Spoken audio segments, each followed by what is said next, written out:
नमस्कार दोस्तों, आप सभी का स्वागत है आपके अपने चैनल एडी नॉवल बॉय पर।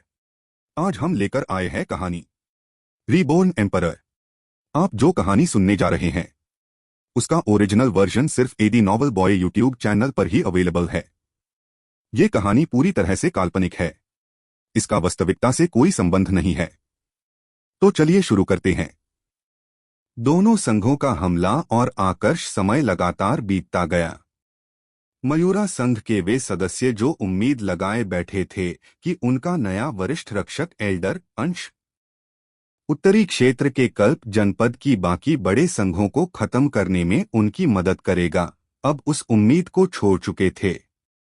उन्हें लगने लगा था कि उनका वरिष्ठ रक्षक एल्डर बेहद शांत स्वभाव का है, इसलिए अब उन्हें उससे किसी कार्रवाई की उम्मीद नहीं रही।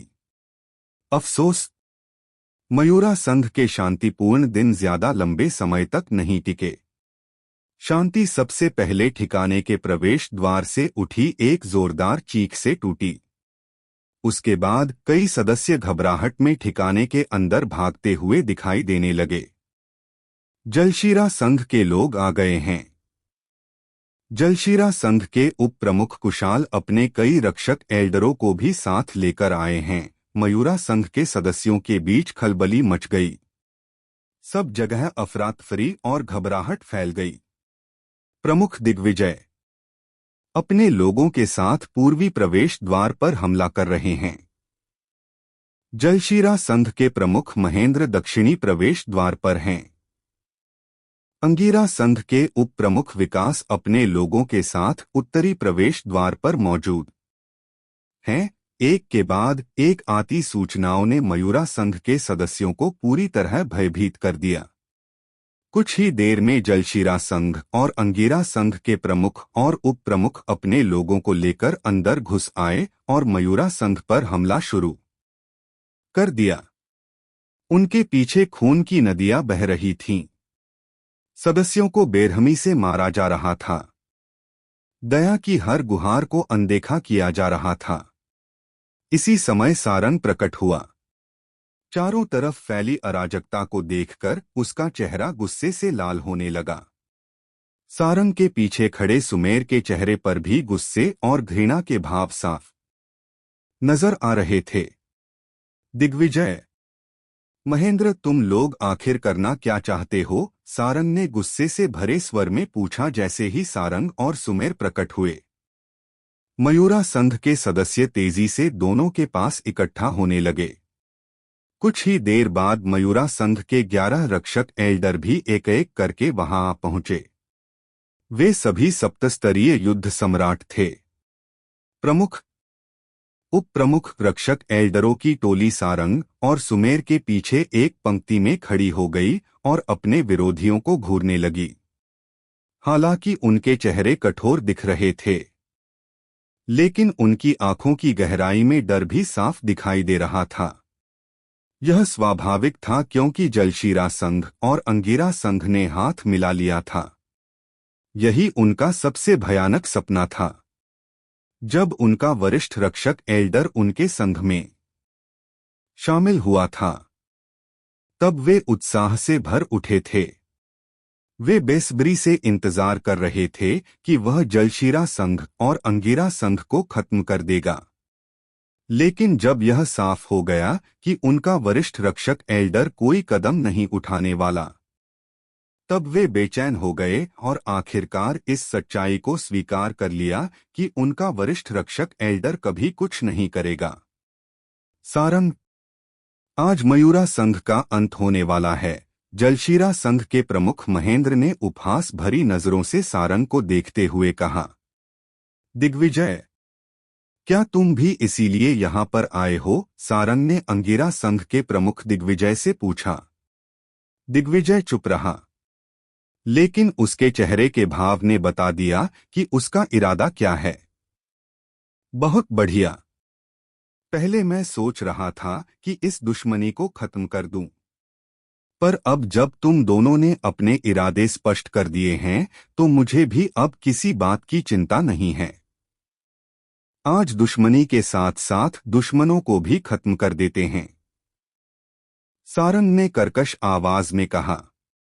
यह सुनकर महेंद्र ने कहा, सारंग, इसके लिए तुम सिर्फ खुद को दोष दे सकते हो कि तुमने एक और अष्टस्तरीय युद्ध सम्राट को अपने संघ में शामिल होने दिया। कई वर्षों से हम तीनों शक्ति के संतुलन के साथ यहाँ पर हैं। अगर तुम्हारी ताकत बढ़ जाती है तो निश्चित रूप से तुम हम दोनों के लिए खतरा बनोगे। ऐसे में बेहतर विकल्प यही है कि तुम्हारी ताकत बढ़ने से पहले ही तुम्हें रास्ते से हटा दिया जाए। यह सुनते ही मयूरा संघ के कई सदस्यों के चेहरे बदसूरत हो गए। उनमें से बहुत से लोग असंतोष और नाराजगी से भर उठे। यह सब वरिष्ठ रक्षक एल्डर की गलती है। सही कहा। उन्होंने संघ के लिए कुछ योगदान नहीं दिया और उल्टा हमारे संघ के लिए मुसीबत बन गए।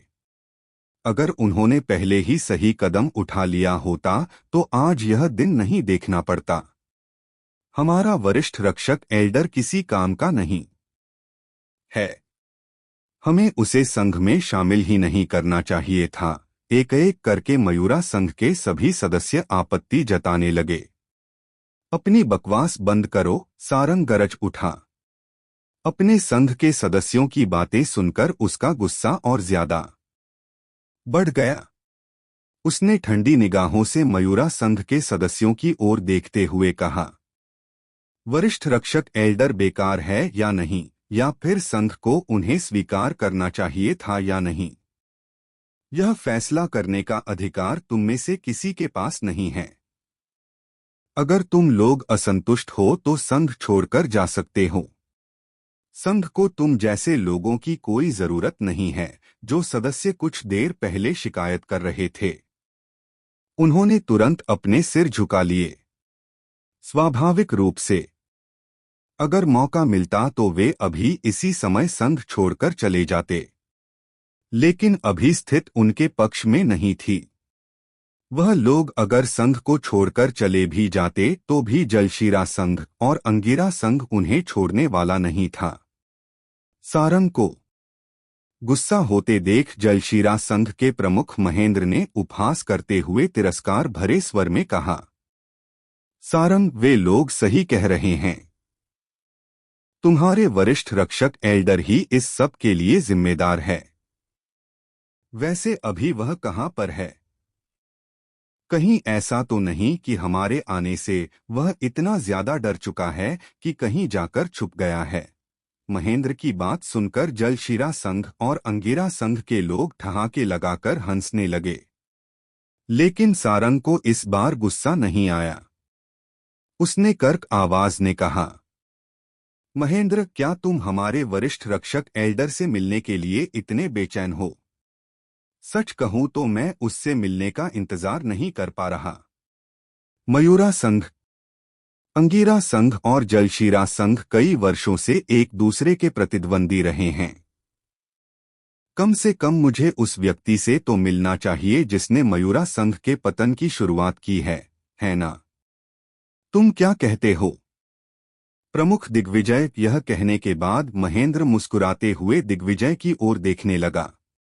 महेंद्र की बात सुनकर दिग्विजय के होठों पर तिरस्कार भरी मुस्कान उभर आई और उसकी आंखें कत्ल के भाव से चमकने लगी। उसने कहा, मैं भी उससे मिलना चाहता हूं। दोनों प्रमुखों की यह बातें सुनकर मयूरा संघ के सदस्यों की बेचैनी बढ़ने लगी। सुमेर ने ऊर्जा के माध्यम से संदेश भेजकर सारंग से पूछा, भाई, तुम आखिर सोच क्या रहे हो? अब तुम क्या करने वाले हो? सुमेर को याद था कि सारंग ने पहले कहा था कि वह चाहता है अंगिरा संघ और जलशीरा संघ हाथ मिलाकर उन पर हमला करें। हालांकि उस समय सारंग ने इसका कारण नहीं बताया था। समय बीतने के साथ उसकी जिज्ञासा भी खत्म हो गई थी। लेकिन अब जब संघ विनाश के कगार पर खड़ी थी, उसे वह बात फिर याद आ गई। सारंग के जवाब देने से पहले ही एक आवाज हवा में गूंजी, कौन मुझे मारना चाहता है? इसके तुरंत बाद लंबा काला चोगा पहने एक व्यक्ति सारंग के सामने प्रकट हुआ। मुखौटे से उसका चेहरा ढका हुआ था। जिससे वह बेहद रहस्यमयी लग रहा था। क्या वही हमारे वरिष्ठ रक्षक एल्डर हैं? मयूरा संघ के सदस्यों ने अपने वरिष्ठ रक्षक एल्डर के बारे में सिर्फ सुना था। उन्होंने उसे पहले कभी देखा नहीं था। वरिष्ठ रक्षक एल्डर सारंग ने बड़े ही विनम्र शब्दों के साथ सिर झुकाकर आकर्ष का अभिवादन किया। आज आपकी साधना में बाधा डालने के लिए क्षमा चाहता हूं, सारंग ने कहा। उसका इतना सम्मानजनक व्यवहार देखकर मयूरा संघ के सदस्य स्तब्ध रह गए। हमारे प्रमुख वरिष्ठ रक्षक एल्डर के सामने इतने विनम्र क्यों हो रहे हैं? सुमेर भी अपने भाई के व्यवहार को देखकर उलझन में पड़ गया।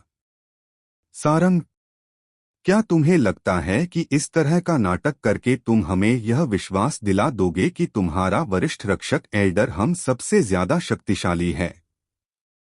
साफ साफ सुन लो, आज मयूरा संघ का अंत तय है, महेंद्र ने तिरस्कार से भरी आवाज में कहा। उसके हिसाब से सारंग बस विनम्र होने का नाटक कर रहा था ताकि बाकी सबको यह विश्वास दिला सके कि उनके वरिष्ठ रक्षक एल्डर यहां सबसे ताकतवर है। लेकिन सारंग ने उसके शब्दों पर ध्यान नहीं दिया। उसकी नजर सिर्फ आकर्ष पर थी। तुम मुझे मारना चाहते हो? आकर्ष ने दिग्विजय की ओर देखते हुए पूछा। हाँ, तो तुम क्या कर लोगे? दिग्विजय की आंखों में ठंडी चमक उभरी और उसकी ऊर्जा सक्रिय होने लगी। वुश! जैसे ही दिग्विजय की बात पूरी हुई, आकर्ष अचानक से हवा में कहीं गायब हो गया। सावधान! महेंद्र जोर से चिल्लाया। आकर्ष को अचानक गायब होते देखकर दिग्विजय के चेहरे पर तिरस्कार भरी मुस्कुराहट आ गई। अपनी शक्तियों को एक साथ मिलाकर प्रहार करते हुए उसने कहा, मुझे पहले से पता था कि तुमने स्थान के सिद्धांत को समझा है, इसलिए मुझे पहले से पता था कि तुम स्थानांतरण तकनीक का प्रयोग करोगे। पर तुम्हें सच में लगता है कि तुम्हारी यह तकनीक मुझ पर काम करेगी? दिग्विजय का प्रहार काफी शक्तिशाली था। अगर कोई साधारण अष्ट-स्तरीय युद्ध सम्राट दिग्विजय के इस पूर्ण शक्ति वाले हमले का सामना करता तो वह गंभीर रूप से घायल हो जाता। अफसोस, आकर्ष कोई साधारण अष्ट-स्तरीय युद्ध सम्राट नहीं था। उसकी शक्ति लगभग 9 स्तरीय युद्ध सम्राट के बराबर पहुंच चुकी थी। इतना ही नहीं, उसने 4 पथों में से 2 पथ भी समझ लिए थे। महारत का पथ। आकर्ष ने अपने स्थान के सिद्धांत के साथ महारत के पथ का प्रयोग किया और बेहद आसानी से दिग्विजय के हमले को नष्ट कर दिया। उसी समय उसका काला चोगा तलवार की तरह आगे बढ़ा और खून की धार उछल पड़ी। संघ प्रमुख अंगीरा संघ का उप प्रमुख विकास चिल्ला पड़ा। अंगीरा संघ का प्रमुख दिग्विजय, जो कुछ ही पल पहले जीवित था और आकर्ष को धमका रहा था, उसका सिर धड़ से अलग हो चुका था। उसके बाद उसके अवशेष भी स्थान के सिद्धांत की ऊर्जा के द्वारा नष्ट कर दिए गए थे। पूरा वातावरण तुरंत सन्नाटे में डूब गया। स्विश! खून की धुंध को साथ लिए ठंडी हवा का एक झोंका जलशीरा संघ और अंगीरा संघ के लोगों के पास से होकर गुजरा। उसी पल एक हड्डियां जमा देने वाली सिहरन उनके शरीरों में दौड़ गई। अंगीरा संघ का संघ प्रमुख दिग्विजय, जिसकी ताकत लगभग एक अष्ट-स्तरीय युद्ध सम्राट के बराबर थी, इतनी आसानी से मारा गया था। ये मयूरा संघ के संघ प्रमुख सारंग, जिसके चेहरे पर हल्की मुस्कान थी, उसे छोड़कर मयूरा संघ के बाकी सभी लोग, जिनमें उप प्रमुख सुमेर भी शामिल था, स्तब्ध रह गए। उन्हें उम्मीद नहीं थी कि उनके संघ का वरिष्ठ रक्षक एल्डर इतना शक्तिशाली होगा। जो लोग पहले वरिष्ठ रक्षक एल्डर पर शक कर रहे थे, उन्हें ऐसा महसूस हुआ जैसे किसी ने उनके चेहरे पर जोरदार थप्पड़ मार दिया हो। खुद को गलत साबित होता देखकर वे शर्मिंदा महसूस कर रहे थे। दूसरी ओर जलशीरा संघ और अंगीरा संघ के लोग निराशा से एक दूसरे को देखने लगे। मयूरा संघ के वरिष्ठ रक्षक एल्डर ने इतनी आसानी से अंगिरा संघ के संघ प्रमुख को मार दिया था। इससे साफ था कि उनकी तरफ बचे 3 अष्टस्तरीय युद्ध सम्राट भी मयूरा संघ के वरिष्ठ रक्षक एल्डर का मुकाबला नहीं कर पाएंगे। इसी तरह जलशीरा संघ के संघ प्रमुख महेंद्र, जलशीरा संघ के उप प्रमुख कुशाल और अंगिरा संघ के उप प्रमुख विकास भी निराशा से भर गए। हालांकि वे साफ नहीं देख पाए थे कि उस काले वस्त्र पहने रहस्यमयी व्यक्ति ने दिग्विजय को कैसे मारा, लेकिन उस समय उस व्यक्ति से निकलने वाली आभा ही उनकी रूह कंपाने के लिए काफी थी। उन्हें अच्छी तरह एहसास हो गया था कि वे उस रहस्यमयी व्यक्ति के सामने बिल्कुल भी टिक नहीं सकते। संघ प्रमुख, अब हमें क्या करना चाहिए? कुशाल ने ऊर्जा के माध्यम से संदेश के जरिए महेंद्र से पूछा। इस समय उसे मयूरा संघ हारने का गहरा पछतावा हो रहा था। सबकी नजरों के सामने कुछ समय पहले तक घमंडी, आक्रामक और अहंकारी दिख रहा महेंद्र आकर्ष की ओर मुट्ठियां बांधकर झुका और बेहद सम्मानजनक स्वर में बोला, वरिष्ठ अंश, हमारा निशाना मयूरा संघ है, आप नहीं। अगर आप एक तरफ हटकर इस मामले से खुद को दूर रखते हैं तो जलशीरा संघ और अंगिरा संघ मयूरा संघ को नष्ट करने के बाद जो भी खजाने मिलेंगे वे सभी हम आपको दे देंगे। महेंद्र ने न केवल पीछे हटने का फैसला कर लिया था, बल्कि उसने आकर्ष को मयूरा संघ के खजानों का लालच देकर खरीदने की भी कोशिश की। महेंद्र को सच में अपने फैसले पर पछतावा हो रहा था। अगर उसे पहले पता होता कि हालात ऐसे होंगे तो वह कभी भी अंगिरा संघ के साथ मिलकर मयूरा संघ पर हमला करने के लिए तैयार नहीं होता। अब जाकर उसे समझ में आया था कि क्यों मयूरा संघ ने इतने समय से उन पर प्रहार नहीं किया था। सच्चाई तो यह थी कि वह अब उनको अपने दुश्मन के रूप में देख ही नहीं रहे थे। इधर महेंद्र की बातें सुनते ही मयूरा संघ के लोगों के भाव तुरंत बदल गए। वे घबराकर आकर्ष की ओर देखने लगे। उन्हें डर था कि कहीं वह महेंद्र के प्रस्ताव को स्वीकार न कर ले। स्विश! पर आकर्ष ने महेंद्र की बात का कोई जवाब नहीं दिया। वह फिर से गायब हुआ और महेंद्र का सिर उसके प्रतिक्रिया देने से पहले ही धड़ से अलग कर दिया।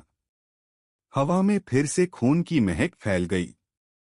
संघ प्रमुख कुशाल का चेहरा बुरी तरह पीला पड़ गया। वह पूरी तरह निराशा में डूब गया। अगर यह पहले होता तो शायद वह जलशीरा संघ के संघ प्रमुख की मौत पर खुशी मनाता, क्योंकि महेंद्र की मौत उसके लिए जलशीरा संघ का नया संघ प्रमुख बनने का रास्ता साफ कर देती। लेकिन इस समय उसे खुशी नहीं हो रही थी, क्योंकि वह जानता था कि महेंद्र की मौत के बाद अब अगली बारी उसकी थी। आकर्ष का पता चल गया। भागो! कुशाल और विकास के दिमाग में एक ही विचार उभरा। दोनों ने अब एक दूसरे की ओर देखा। ऊर्जा के माध्यम से दोनों ने एक दूसरे को संदेश भेजा और उसके बाद दोनों विपरीत दिशाओं में भाग निकले। उप प्रमुख जलशीरा संघ और अंगिरा संघ के लोग स्तब्ध रह गए। उन्हें उम्मीद नहीं थी कि उनके उप प्रमुख बिना एक पल गवाए उन्हें छोड़कर भाग जाएंगे। उनके चेहरे बदल गए और वे भी जल्दबाजी में अपनी ऊर्जा सक्रिय कर भागने लगे। लेकिन इससे पहले कि जलशीरा संघ और अंगिरा संघ के लोग भाग पाते, उनकी आंखों के सामने उनके दोनों उप प्रमुखों के सिर कटे हुए शरीर के साथ आसमान से नीचे गिरने लगे।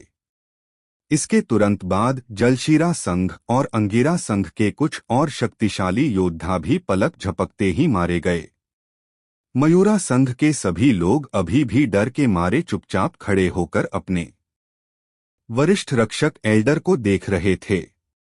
उनके वरिष्ठ रक्षक एल्डर इतने खतरनाक हो सकते हैं, इसकी उन्हें उम्मीद नहीं थी। सभी ताकतवर योद्धाओं को खत्म करने के बाद आकर्ष फिर से अपने स्थान पर प्रकट हुआ और इस बार सारंग की तरफ देखते हुए भावहीन स्वर में कहा, बाकियों को तुम लोग संभालो। जी, वरिष्ठ रक्षक एल्डर सारंग जल्दी से जवाब दिया और फिर अपने साथियों के साथ बाकी दोनों संघों के योद्धाओं पर टूट पड़ा। दूसरी ओर कुशाल और विकास की मौत देखने के बाद जलशिरा संघ और अंगीरा संघ के लोग अब भागने की हिम्मत नहीं कर पा रहे थे। मयूरा संघ के लोग, जो अपने संघ प्रमुख के नेतृत्व में थे, बेहद उत्साहित हो उठे। अपने वरिष्ठ रक्षक एल्डर की ताकत देखने के बाद उनका मनोबल भी कई गुना बढ़ गया था। ऐसे में बाकी दोनों संघों के सदस्यों का सफाया करने में उन्हें ज्यादा समय नहीं लगा। हर कोई जोश से भरा हुआ था।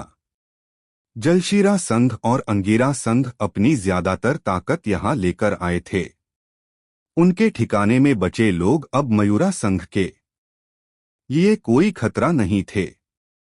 इतना ही नहीं, यहाँ की घटनाओं के बारे में जानने के बाद संभावना थी कि वह खुद ही अपने संघ को खत्म कर दे। बस इसी तरह मयूरा संघ अब कल्प जनपद का सबसे शक्तिशाली संघ बन चुका था। दूसरी तरफ आकर्ष वापस अपने साधन वाले स्थान पर आने के बाद फिर से साधना में लीन हो गया। उसे जल्दबाजी इसलिए थी क्योंकि उसकी देव ऊर्जा अब दिव्य ऊर्जा में बदलना शुरू हो चुकी थी। वह समय ज्यादा दूर नहीं था जब वो एक नव स्तरीय युद्ध सम्राट बनने वाला था। कल्प जनपद नवचक्र भूमि के उत्तरी क्षेत्र का सबसे शक्तिशाली क्षेत्र नहीं था। वह उत्तरी क्षेत्र के कई क्षेत्रों में से सिर्फ एक था। हालांकि नवचक्र भूमि के उत्तर में ऐसे कई क्षेत्र थे जहां केवल एक संघ का दबदबा था, लेकिन उनमें से ज्यादातर संघ अपनी स्थापना के समय ही अपने प्रतिद्वंद्वियों से ज्यादा मजबूत थे, जिससे उन्हें अपना क्षेत्र फैलाने में मेहनत नहीं लगी। लेकिन यहाँ के तीनों संघों की बात अलग थी। यहाँ तीनों ताकत बराबर थी। इसलिए जब बाहर खबर फैली कि दो संघ समाप्त हो चुके हैं, तो हर कोई पता करने की कोशिश करने लगा कि आखिर कल्प जनपद में हुआ क्या था। ज्यादा समय नहीं बीता जब अंश नाम नवचक्र भूमि के उत्तरी क्षेत्र में मशहूर हो गया। समय बीतने के साथ यह खबर नवचक्र भूमि के बाकी क्षेत्रों तक भी फैल गई।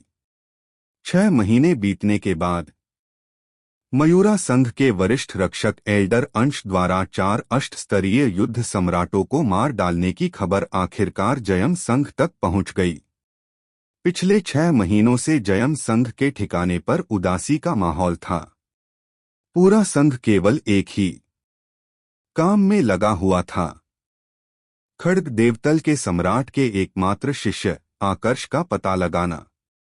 जो भी उसकी जानकारी देने वाला था, उसे भारी इनाम मिलने वाला था।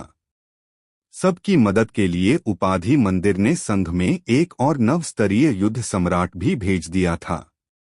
वह नवस्तरीय युद्ध सम्राट था महिपाल, जानतव देवतल में स्थित उपाधि मंदिर की शाखा का मंदिर प्रमुख। वह मध्यम कदकाठी वाला एक मध्य आयु का व्यक्ति था, जिसकी शक्ल सूरत साधारण थी। वह कुणाल का छोटा गुरु भाई था। दोनों साथ में उपाधि मंदिर में बड़े हुए थे। इसी कारण दोनों के बीच काफी अच्छे संबंध थे। समय के साथ कुणाल उससे आगे निकल गया और राजदेव मंडल का देव बन गया, जबकि महिपाल एक अर्धदेव ही बना रहा और कभी देवत्व प्राप्त नहीं कर पाया। उपाधि मंदिर के मंदिर प्रमुख कुणाल ने महिपाल को शंख की सहायता के लिए भेजा था, क्योंकि दोनों के बीच करीबी संबंध थे। कैलाश का पद और स्थिति अब उपाधि मंदिर में सबके लिए एक रहस्य बन चुकी थी। हर किसी को समझ में आ रहा था कि कैलाश अब पहले जैसा नहीं रहा है, लेकिन किसी को भी यह समझ में नहीं आ रहा था कि इसके पीछे कारण क्या है। हालांकि महिपाल जयम संघ के ठिकाने में शंख के पास ही रहता था, लेकिन आज उसकी शंख से केवल दूसरी मुलाकात थी। पहली बार वे तब मिले थे जब महिपाल ने जयम संघ ठिकाने पहुंचने के बाद शंख का अभिवादन किया था। कुणाल का छोटा भाई होने के कारण उसे यह बात अच्छे से पता थी कि कैलाश की वास्तविकता क्या है, इसलिए वह कैलाश से दूरी बनाकर ही रखता था। लेकिन आज कैलाश से मिलना उसके लिए जरूरी हो गया था। वरिष्ठ शंख कैलाश के साधना वाले स्थान के बाहर आने के बाद महिपाल ने पुकारा। क्या बात है? शंख महिपाल के सामने प्रकट हुआ और बेरुखी से पूछा। महिपाल ने समय बर्बाद नहीं किया और कहना शुरू किया। वरिष्ठ शंख, हमें खबर मिली है कि मयूरा संघ को हाल ही में अंश नाम का एक वरिष्ठ रक्षक एल्डर मिला है। हालांकि वह सिर्फ एक अष्टस्तरीय युद्ध सम्राट है, लेकिन उसने 4 अष्टस्तरीय युद्ध सम्राटों को एक एक प्रहार में मार डाला। तो क्या कहना चाहते हो? साफ साफ कहो, शंख ने थोड़ी जल्दबाजी दिखाते हुए पूछा। उसकी नजरों में एक नव-स्तरीय युद्ध सम्राट भी उसके समय के लायक नहीं था। फिर एक अष्टस्तरीय युद्ध सम्राट की बात तो बहुत दूर थी। महिपाल ने उसकी बात का बुरा नहीं माना। उसने शांति से अपनी बात कही। वरिष्ठ शंख, सुना है कि अंश हमेशा लंबा काला चोगा और काला मुखौटा पहनता है। किसी ने भी उसका असली चेहरा नहीं देखा। सबसे खास बात, वह स्थान के सिद्धांत का प्रयोग करता है। महिपाल की आखिरी बात सुनने के बाद शंख की आंखों में हल्की सी गंभीरता आई। उसने उत्साहित होते हुए पूछा, कहीं तुम यह तो नहीं कहना चाहते कि अंश आकर्ष हो सकता है? शंख मूर्ख नहीं था। इतना तो उसे भी समझ में आ रहा था कि महिपाल क्या कहने की कोशिश कर रहा है। बिल्कुल, महिपाल ने जवाब दिया। शंख ने पूछा, क्या गरुड़ा को इस बारे में पता है? हाँ, उसी ने मुझे यह जानकारी आपको देने के लिए कहा था, महिपाल ने जवाब दिया। जब से शंख ने गरुड़ा को हराया था, गरुड़ा कभी खुद शंख के पास नहीं गया। जब भी उसे कोई सुराग मिलता, वह शंख से सीधे बात नहीं करता। उसकी जगह वह किसी और को शंख के पास भेज देता। साफ था कि वह शंख से मिलना नहीं चाहता था। महिपाल का जवाब सुनते ही शंख तुरंत अपने स्थान से गायब हो गया। महिपाल ने जब देखा कि वह किस दिशा में जा रहा है, तो एक पल के लिए वह भी हैरान रह गया। उसे लगा था कि वह उत्तर दिशा में जाएगा, लेकिन वह दक्षिण पूर्व दिशा में गया था। महिपाल को तुरंत समझ आ गया कि शंख कहाँ गया है। वह भी गायब हुआ और सीधा गरुड़ा के साथ साधना स्थल पर आ गया। जिस बात का उसे डर था वही हुआ। इस समय गरुड़ा अपना कंधा पकड़े हुए था, जो अपनी जगह से खिसक गया था। उसके होठों के किनारे पर खून का निशान भी दिखाई दे रहा था। संघ प्रमुख गरुड़ा, आप? महिपाल स्तब्ध रह गया। क्या शंख ने गरुड़ा को सिर्फ इसलिए घायल कर दिया क्योंकि गरुड़ा खुद उससे बात करने नहीं आया? गरुड़ा ने ठंडी नजरों से महिपाल को देखते हुए कहा, बस बहुत हो गया। मैं तुम लोगों से तंग आ चुका हूं। अब मेरे गुरुदेव ही तुम लोगों से बात करेंगे। जैसी तुम्हारी मर्जी, महिपाल ने कंधे उचकाए। फिर उसने गरुड़ा की तरफ आंखें घुमाईं और वहां से चला गया। उसके मन में गरुड़ा एक मूर्ख था, जो खुद को और अपने मास्टर को जरूरत से ज्यादा ऊंचा समझता था। महिपाल को अच्छे से पता था कि अगर गरुड़ा के मास्टर को भी इस बारे में पता चल जाए तो भी वह उसकी मदद नहीं कर सकते थे, क्योंकि शंख उनकी उम्मीद से कहीं ज्यादा ताकतवर था। महिपाल के जाने के बाद गरुड़ा का गुस्सा और ज्यादा बढ़ गया। उसने गुस्से में अपने एक साथी से कहा, तुम नवचक्र भूमि छोड़ो और इस मामले की सूचना मेरे मास्टर को दो। उनसे कहो कि वह उपाधि मंदिर जाकर स्पष्टीकरण मांगे। शुरुआत में गरुड़ा का अपने मास्टर को इस मामले की जानकारी देने का कोई इरादा नहीं था। वह केवल महिपाल को धमकाना चाहता था, लेकिन महिपाल की प्रतिक्रिया ने उसके गुस्से को और भड़का दिया। इसलिए उसने अपनी धमकी को सच में पूरा करने का फैसला कर लिया। शंख अपने शिष्य का संदेश सुनने के बाद जयम का गुस्सा भी फूट पड़ा। जयम अपने पहले शिष्य के स्वभाव से भलीभांति परिचित था। आमतौर पर उसका शिष्य अपने बोझ किसी के साथ साझा नहीं करता था और हर समस्या को अकेले ही सहन करना पसंद करता था। आज उसके शिष्य ने स्वयं उससे संपर्क किया था, तो मतलब बिल्कुल साफ था कि उसका शिष्य वाकई परेशान था। गरुड़ा देवत्व प्राप्त करने के बहुत करीब है।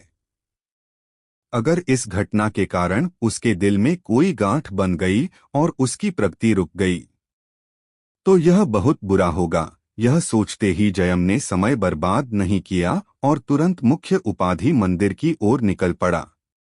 जैसे ही जयम ने कुणाल को देखा, उसने अपना गुस्सा दबाते हुए पूरी घटना उसे सुनाई। इसके बाद उसने कहा, कुणाल, बताइए कि आप इस मामले को कैसे सुलझाने वाले हैं। आपके उपाधि मंदिर का शंख हद से आगे बढ़ गया है। उसने बिना किसी कारण मेरे शिष्य को घायल करने की हिम्मत कैसे की? क्या उसे सच में लगता है कि वह उपाधि मंदिर का सदस्य है तो मैं कुछ करूंगा नहीं? हालांकि जयम बेहद क्रोधित था, फिर भी वह जानता था कि उसे अपना गुस्सा नियंत्रित रखना होगा।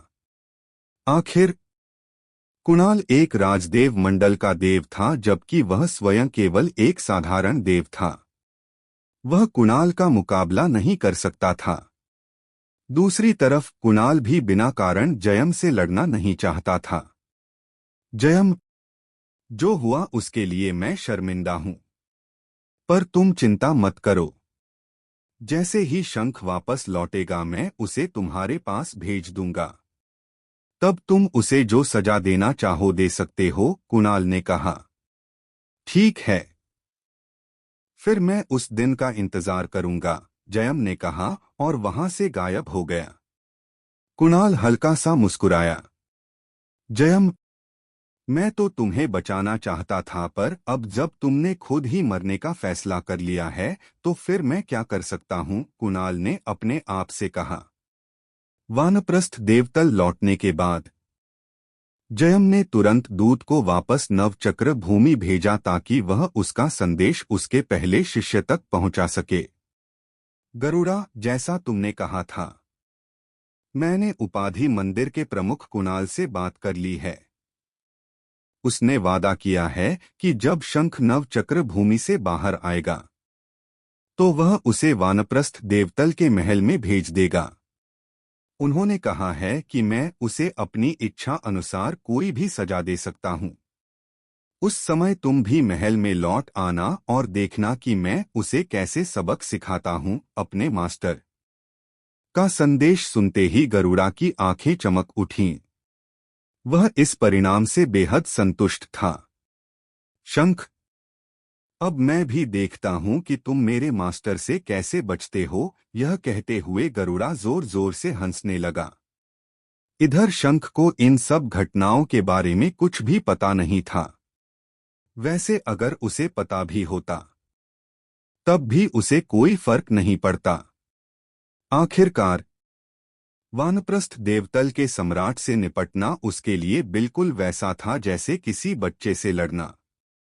जयम संघ में गरुड़ा को घायल करने के बाद वो उत्तर दिशा में निकल गया। थोड़ी दूर आने के बाद उसने रास्ते से गुजर रहे एक व्यक्ति को पकड़ा और उसे धमकाते हुए पूछा, मयूरा संघ कहाँ है? जिस व्यक्ति को शंख ने पकड़ा था वह उसकी भयावह आभा को साफ महसूस कर सकता था। इसलिए शंख की बातें सुनते ही उसने जल्दी से कहा, वाह वरिष्ठ, मुझे पता है वह कहाँ है। मैं आपको वहां ले चलता हूँ। वर्तमान में मयूरा संघ कल्प जनपद का सबसे शक्तिशाली संघ बन चुका था। प्रसिद्ध होने के बाद कल्प जनपद में ऐसा कोई नहीं था जो इस संघ के बारे में न जानता हो। इसी कारण बहुत से लोगों को उसके ठिकाने का भी पता था। चलो, शंख ने उस व्यक्ति को उठाया और उसकी बताई दिशा में आगे बढ़ने लगा। वो व्यक्ति उसे एक विशाल बर्फीले पर्वत तक ले गया। फिर उसने घबराए स्वर में कहा, वरिष्ठ, मयूरा संघ का ठिकाना इसी के अंदर है। उन्होंने पर्वत के भीतर एक विशाल गुफा खोदकर उसे अपना ठिकाने बना लिया है। क्या अब मैं जा सकता हूं? दफा हो जाओ। शंख ने अधीरता से हाथ लहराया और अगले ही पल वह मयूरा संघ के प्रवेश द्वार की ओर बढ़ गया। यह देखकर उस व्यक्ति ने भी राहत की सांस ली और जितना जल्दी हो सके वहां से भाग गया। इधर शंख जैसे ही मयूरा संघ के प्रवेश द्वार पर पहुंचा, वहां पहरा दे रहे पहरेदारों ने उसे रोक लिया। एक ने गंभीर स्वर में पूछा, कौन हो तुम और यहाँ किससे मिलने आए हो? आकर्ष शंख आमने सामने गए। पहरेदार के सवाल करते ही शंख की आंखों में कर्कशता उतर आई। अगले ही पल उसकी आंखों से रोशनी की दो किरणें निकलीं और बिजली की गति से उस पहरेदार के शरीर में घुस गई। शंख ने आत्मिक प्रहार किया था। बेचारा पहरेदार, उसके पास इतनी क्षमता नहीं थी कि उतनी शक्तिशाली आत्मिक शक्ति को रोक सके। पलक झपकते ही वो मुंह के बल जमीन पर गिर पड़ा और फिर उसके शरीर में कोई भी हरकत नहीं हुई। यह दृश्य देखते ही बाकी पहरेदारों के भाव बुरी तरह बदल गए। कोडोट, कौन हो तुम? एक दूसरे पहरेदार ने सवाल किया। इसी के साथ उसने अपनी ऊर्जा का उपयोग करके ठिकाने के भीतर बैठे एक अन्य व्यक्ति के पास संदेश भेजा और उसे बाहर के खतरे के बारे में सूचित किया। जिसके पास संदेश भेजा गया था वो मयूरा संघ का रक्षक एल्डर था, जिसका नाम निशांत था। वह एक जवान अवस्था का आदमी था। जब निशांत को संदेश मिला तब वह एक मध्य आयु के व्यक्ति के साथ शतरंज खेल रहा था। निशांत के चेहरे के भाव बदलते देख उस मध्य आयु के व्यक्ति ने पूछा, क्या हुआ? सब ठीक तो है? किसी ने प्रवेश द्वार पर हमारे एक सदस्य को मार डाला है, निशांत ने गंभीर स्वर में कहा। इतना कहने के साथ ही निशांत हवा में गायब हो गया और प्रवेश द्वार की तरफ निकल पड़ा। मध्य अवस्था के आदमी के चेहरे के भाव भी अब गंभीर हो गए। वह भी अपने स्थान से गायब हुआ और सीधा प्रवेश द्वार की तरफ रवाना हो गया। कुछ ही समय बाद दोनों रक्षक एल्डर मयूरा संघ के प्रवेश द्वार पर पहुंच गए। जब मयूरा संघ के सदस्यों ने दोनों रक्षक एल्डरों को देखा तो उन्होंने राहत की सांस ली। अब जाकर उनके चेहरे का रंग वापस लौटा था।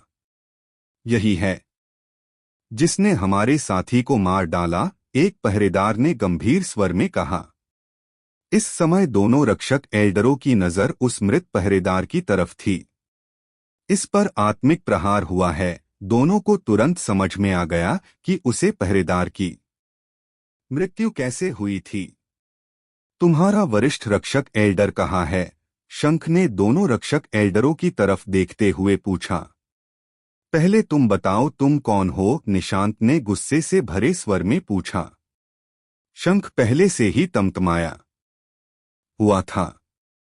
जब उसने देखा कि दोनों रक्षक एल्डर उसके सवाल को नजरअंदाज कर रहे हैं तो उसका गुस्सा और ज्यादा बढ़ गया और उसने उन दोनों पर ही प्रहार कर दिया। बैंग! उस प्रहार की चपेट में सबसे पहले मध्य अवस्था का आदमी आया। एक ही झटके में उसका शरीर चित्रों में बिखर गया। यह दृश्य देखकर निशांत और बाकी लोगों के पूरे शरीर में सिहरन दौड़ गई। केवल अब जाकर उन्हें एहसास हुआ था कि सामने खड़ा व्यक्ति कितना खतरनाक है। तुम्हारा वरिष्ठ रक्षक एल्डर कहाँ है? शंख ने दोबारा पूछा। उसकी आंखों में कत्ल का भाव और गहरा होता जा रहा था। मैं आपको वहां ले चलूंगा, एक पहरेदार ने कांपती आवाज में कहा। यह शब्द सुनते ही मयूरा संघ के बाकी सदस्यों के चेहरे बुरी तरह बदल गए। यह वरिष्ठ रक्षक एल्डर और मयूरा संघ के साथ विश्वासघात करने जैसा था।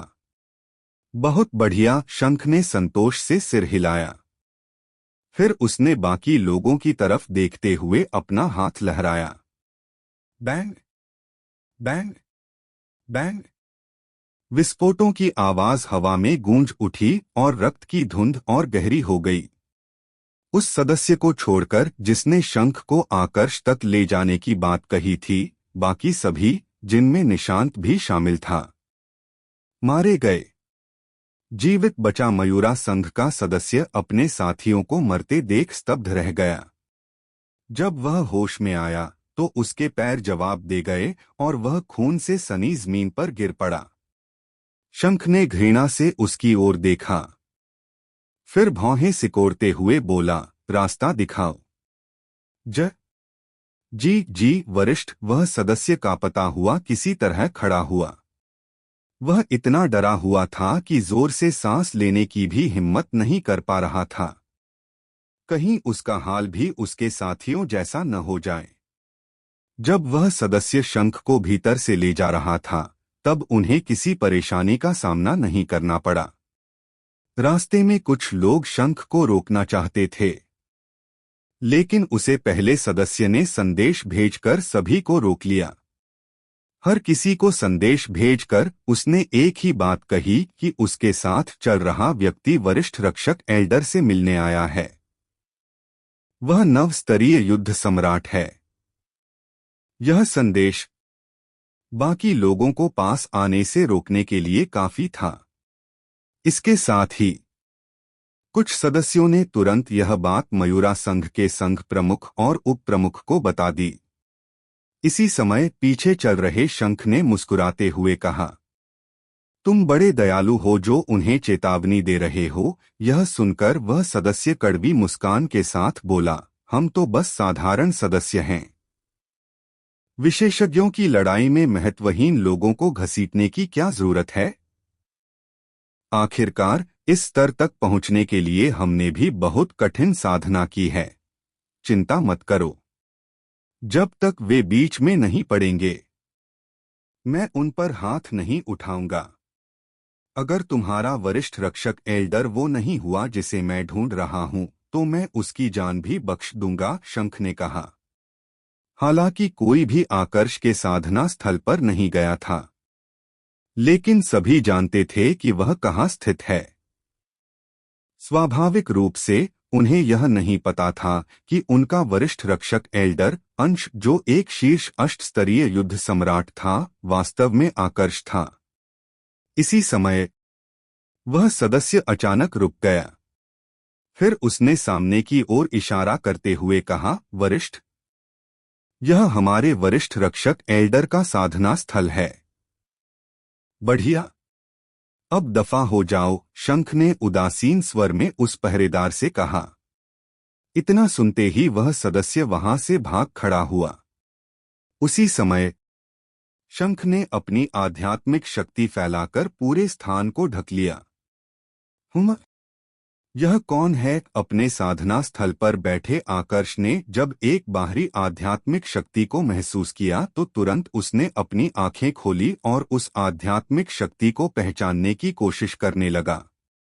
तुम अंश हो या आकर्ष? अचानक से बाहर की तरफ से एक आवाज गूंजी। आकर्ष ने भौहें सिकोड़ लीं। उसे वह आवाज भी परिचित लगी। कुछ क्षण बाद उसके दिमाग में एक व्यक्ति की छवि उभरी। कैलाश। आकर्ष अपने साधना स्थल से उड़कर बाहर आया और उसने हवा में खड़ी एक परिचित आकृति को देखा। उसने देखते ही उसे पहचान लिया। यह कैलाश ही था। तुम यहाँ पर? जानते हो ना, हम दोनों अलग पक्ष से हैं। कहीं तुम्हें अभी भी यह तो नहीं लग रहा कि हम दोनों दोस्त हो सकते हैं? आकर्ष ने उदासीन स्वर में कैलाश से कहा। कैलाश इस संबोधन को सुनकर क्षणभर के लिए शंख उलझन में पड़ गया। फिर उसे याद आया कि वह कैलाश के शरीर में है। एकदम से उसके चेहरे पर एक शैतानी मुस्कुराहट उभरी और उसने ठंडे स्वर में कहा, कैलाश मर चुका है। अब जो हूं मैं हूं। ये शब्द सुनते ही आकर्ष की आंखें भी गंभीरता से भर गई। इस आवाज को वो कभी भी नहीं भूल सकता था। उसे तुरंत पता चल गया कि सामने खड़ा व्यक्ति कौन है। तुम तुम शंख हो? पुष्टि करने के लिए उसने सवाल किया। हालांकि उसे यह समझ आ गया था कि सामने खड़ा व्यक्ति शंख ही है, क्योंकि उसकी आध्यात्मिक शक्ति बहुत ज्यादा शक्तिशाली थी। पर उसे यह समझ नहीं आ रहा था कि आखिर शंख के साथ यह सब हुआ कैसे। जहां तक वह जानता था तो शंख का उपाधि मंदिर से कोई प्रत्यक्ष संबंध नहीं था। ऐसे में उसने कैलाश के शरीर पर नियंत्रण कैसे किया? और सबसे खास बात, जब यह सब कुछ हो रहा था तो मुख्य उपाधि मंदिर का मंदिर प्रमुख कुणाल क्या कर रहा था? दूसरी तरफ शंख को भी थोड़ा आश्चर्य हुआ, क्योंकि आकर्ष ने उसे कुछ ज्यादा ही जल्दी पहचान लिया था। मुझे मानना पड़ेगा कि तुम काफी चतुर हो, शंख ने सपाट स्वर में कहा। उसकी आंखें कत्ल के भाव से चमकने लगी थी। वह आकर्ष को ऐसे घूर रहा था जैसे किसी भी क्षण से जान से मार डालेगा। आकर्ष के प्रति उसकी इतनी नफरत होना स्वाभाविक भी था, क्योंकि आकर्ष ने उसके भाई को मारा था। मुझे इस बात पर हैरानी नहीं हुई कि तुम कैलाश के शरीर का उपयोग करके इस जगह आ सके, लेकिन इस बात पर हैरानी जरूर हुई है कि तुमने कैलाश के शरीर पर नियंत्रण कर लिया। तुम यहाँ तक आ चुके हो, इसका मतलब है कि उपाधि मंदिर को इस बारे में थोड़ी बहुत जानकारी तो होगी। अगर मैं गलत नहीं हूं तो उन्हें इस बारे में भी पता होगा कि तुमने कैलाश के शरीर पर नियंत्रण कर लिया है ना? आकर्ष ने पूछा। हालांकि यह बस उसका एक अनुमान था। उसने यह सवाल बस इसलिए किया था ताकि शंख जवाब दे और उसे समझ में आ जाए कि सच्चाई क्या है। पिशाच परिवार जीवित प्राणियों के शरीर पर नियंत्रण करने में सबसे ज्यादा सक्षम है। सच कहूं तो मैं भी शरीर पर नियंत्रण करना नहीं चाहता था, पर तुमने मुझे मजबूर कर दिया, शंख ने कहा। जैसा कि आकर्ष ने सोचा था, शंख ने अपनी जाति की तकनीक का उपयोग करके अपनी आत्मा को सूर्य वेग मंडल के 10वें सिद्धांत स्तर का योद्धा के स्तर तक दबा दिया था, ताकि वह नवचक्र भूमि में प्रवेश कर सके। यहाँ वह अपनी वास्तविक शक्ति का उपयोग नहीं कर सकता था, क्योंकि अगर उसने सूर्य वेग मंडल के 10वें सिद्धांत स्तर का योद्धा से अधिक शक्ति दिखाई तो नवचक्र भूमि की पाबंदियां उसे तुरंत मार डालती। स्वाभाविक रूप से ऐसा करने वाला वह पहला भी नहीं था और आखिरी भी नहीं होने वाला था। नवचक्र भूमि तलों की टक्कर से बना था। उसमें समाई ऊर्जा अधिकांश लोगों की कल्पना से परे थी। देवता भी उसके सामने असहाय थे। फिर देव योद्धा तो कुछ भी नहीं थे। Swoosh swoosh swoosh. इसी समय पर हवा को चीरती हुई कुछ आकृतियां वहां पर प्रकट हो गई। इन लोगों में मयूरा संघ के संघ प्रमुख और उप प्रमुख सारंग और सुमेर भी शामिल थे। जब मयूरा संघ के लोगों ने आकर्ष को अपना मुखौटा हटाते देखा और उसका चेहरा सामने आया तो वे सभी दंग रह गए। हमारे वरिष्ठ रक्षक एल्डर इतने जवान हैं, सुमेर ने आश्चर्य से भरे स्वर में कहा। मैंने भी इसकी उम्मीद नहीं की थी, सारंग ने जवाब दिया। बाकी लोग भी अपने वरिष्ठ रक्षक एल्डर का चेहरा देखकर हैरान थे।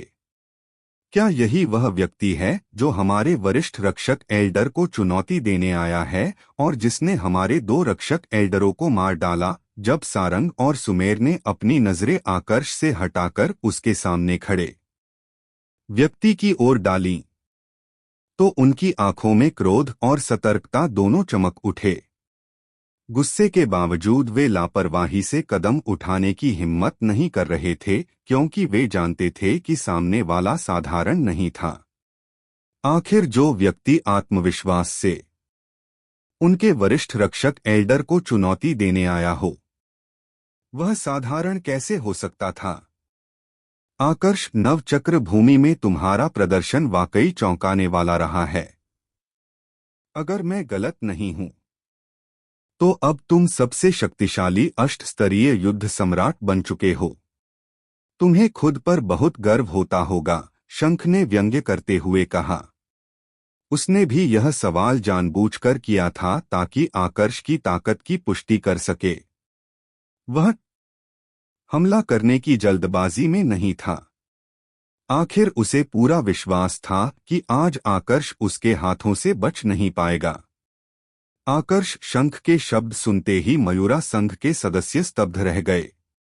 आखिर वे उसे हमेशा अंश के नाम से जानते थे।